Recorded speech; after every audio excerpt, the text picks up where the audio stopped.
Right, so this is my my latest batch of hot sauce that I'm going to try to ferment. So the heat's going to come from these habaneros, and then I've got these sweet peppers, and then I have carrots and mango and garlic and onion.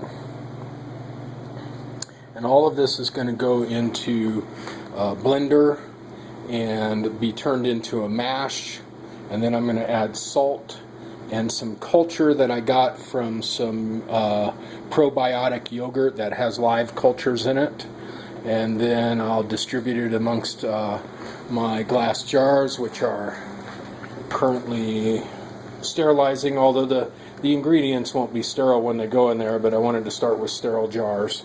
And then I've got these groovy lids that I'm going to put on that have vacuum seals, so I will show that later after I've done that. So that yielded this pan, maybe a third full of the mash, and it's got some heat. It's not super hot, although the wife here is chewing on a chunk of cheese because I gave her a little teeny bit. And so, yeah, poor kid always makes the mistake of listening to me about how hot something is and pays the price. So now this will go, actually I'm going to weigh this, and then I'll put 2 to 3% of the weight of this in salt into this and integrate it, and then I'll also add the probiotic whey left over from the yogurt that I got, and it's just I can't even remember what brand, but it was one of the brands that said that it had live cultures in it. Had something like 9 live cultures, so I figured that was the one to use, and I'm just throwing some of the juice from there in there, and then it'll go into the bottles.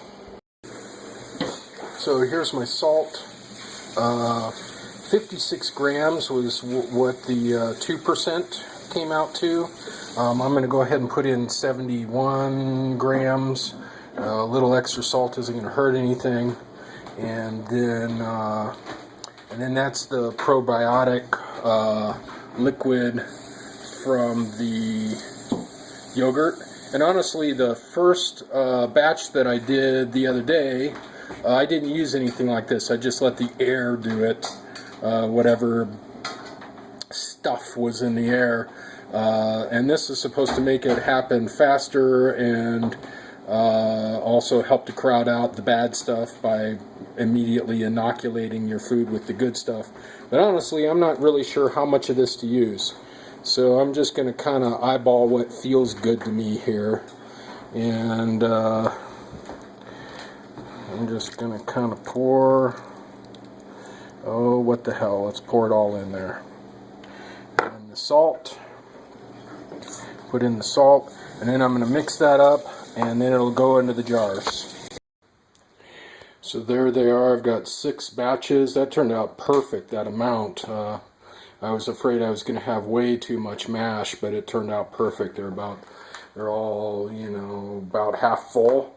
And then I got these tricked up little vent things that apparently will allow air out, so the gas that's produced by the fermentation can escape, but air can't get in. And so if I remember right, what that does is it keeps it anaerobic, so there's no oxygen in there, and that way we don't get mold forming on the top of that needs to be skimmed off, and it just discolors things. It's apparently the mold is not bad for you.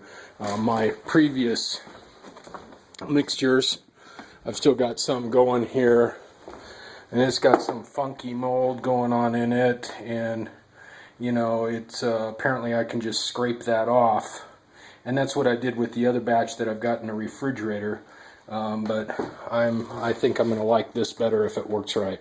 So now what I do is I'll just set these aside, and what my plan is to successively pull one at a time, like, in 2 weeks do this one, and then once I've eaten that, a couple more weeks do that one, and then a couple more weeks do that one, and see how, as it ferments longer, what it does to the flavor.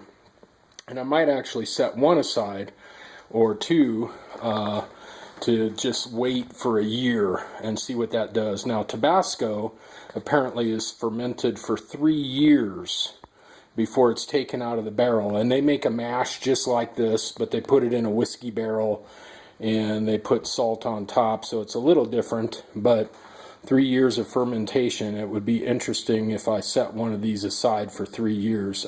I don't think I can wait that long, but so anyway, that's my experiment for today. So here's a little update. This is 5 days after that other video was taken, and as you can see, there's no mold on there at all, and it is you can see the liquid, kind of trying to swirl it around. Yeah, there you go. You can see the liquid in the bottom. It's definitely fermenting. It has definitely expanded some because this was maybe that full. So it's fermenting nicely and no mold. So the little doohickey gizmo on top is doing its job. Got another week to wait. A week and 2 days to wait. Gonna be hard to do.